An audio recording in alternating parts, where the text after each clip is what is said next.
As someone who grew up to be vegetarian, I didn't know how I will survive in USA. At least that's what I thought and was told by my friends. Hi guys, my name is Dr. Kavita and I'm living in USA since more than 2 years, and here's my experience as a vegetarian. Welcome to my channel.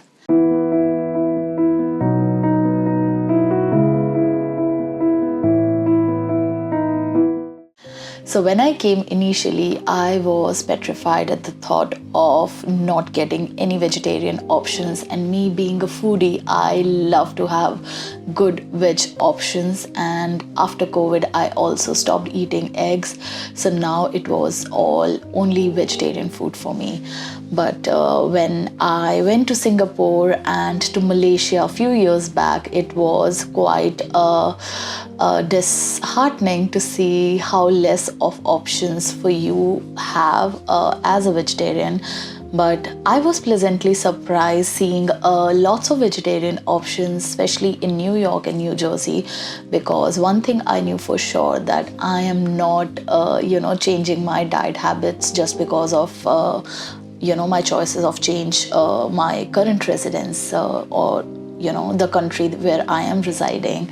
So initially everyone told me that you would have to cook food for yourself and you'll not get many options, and almost everything here is mostly non-veg, which is to certain extent true, but at the same time due to like the wave of veganism and everything, even if you don't get like the veg options which includes dairy, but always everywhere in all the cafeterias at least 2 or 3 options, there will always have some vegan options.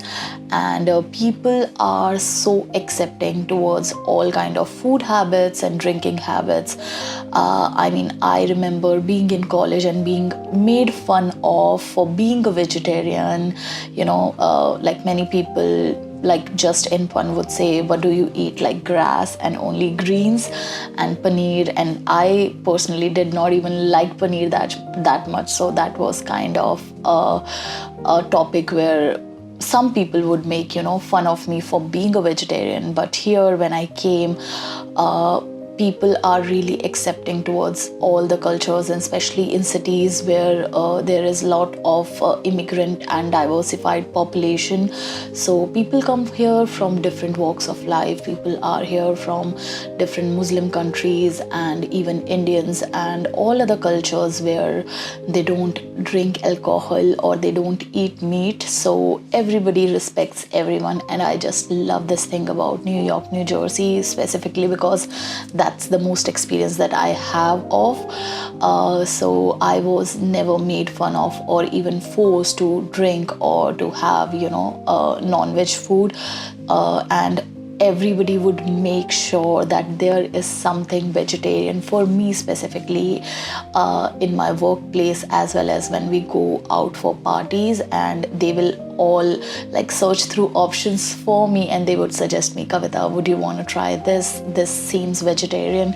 So that felt kind of really inclusive to me, how people are supportive of your food habits. And similarly, I had a really close friend who told me when she was working at an outlet, even if they had to make some non-veg food, but in the restaurant everybody know that she was a vegetarian, so they would offer her only the vegetarian food. So that is one effort that you really kind of value of people around you.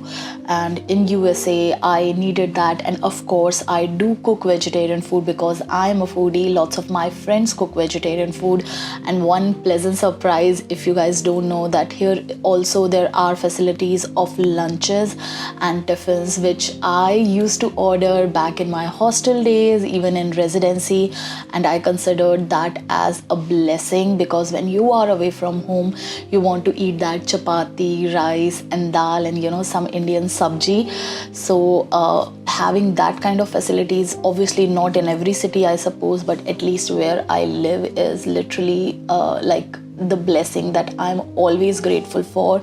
So never think that you will be out of options or it will be too difficult to survive as a vegetarian. I not only I grew up as a vegetarian, but I also was had that religious background, so I always loved visiting temples and religious places, be it church or mosque and gurudwara.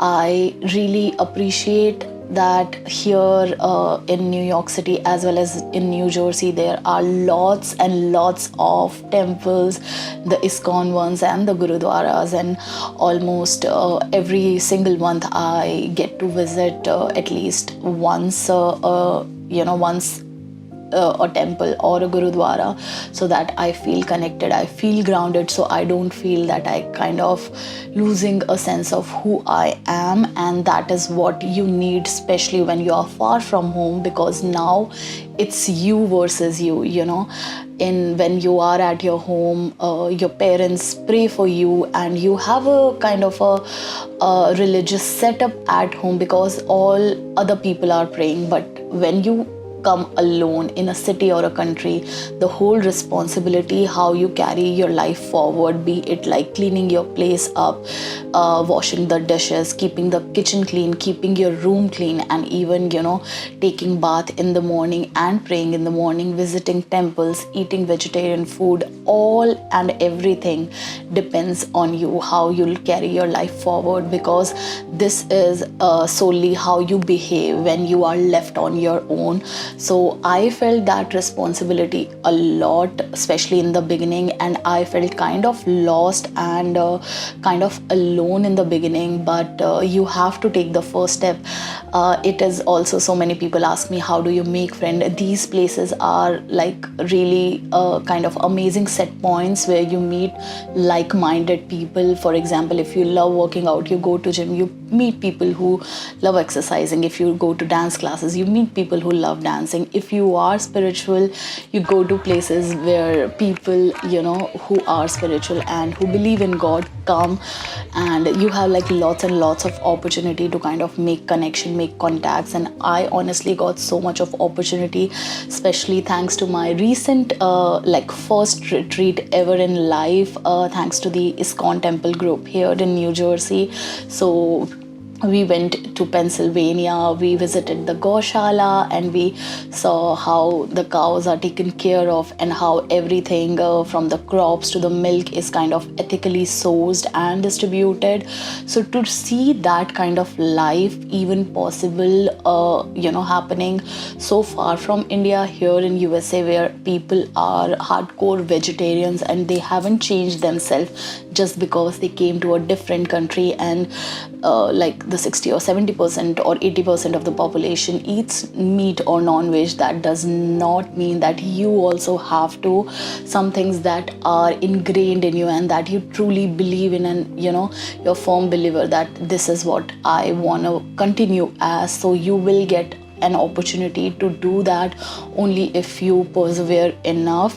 I have found so many good vegan restaurants in New York City, and so many amazing Indian places, and nowadays even the Korean and Thai places offer kind of vegan dishes. And when you tell like the chef or the waiter that you cannot eat meat and make it like as clean as possible, they respect your choices, because especially people have so many allergies here, so they make sure that they do not cross contaminate. So you do not need to be scared of at least these things, like following spirituality, following your religion, or praying, going to temples or any other place of worship, or following a specific kind of lifestyle, because honestly it totally depends on you how you carry forward. Once I went on this spiritual retreat, I got to know how people come to the temples every day, they do their jap mantra every day, and they pray to Lord every day, not because they are in India or they are anywhere else, because what their belief is, they carry it at every part of the world, and they find their like-minded community, which is very important, because to feel confused and lost and lonely is the most scared feeling that we have, especially when we are leaving our home, our country. So this video was an attempt to tell you that it is okay if these things scare you, like how will I survive if I go outside India because I follow a particular lifestyle. So I just want to assure you that we all have some kind of beliefs and principles and a particular lifestyle which is always possible, because you will always find like-minded people with a special kind of travel and tourism that has been possible, in the past few years, that you will find so many people that think like you, that believe like you, and you will feel home away from home. So yeah, thank you so much, and I want to know how you think about this video, and let me know if you want any further videos, and suggest me in the comments. Until next time, see you and take care. Goodbye.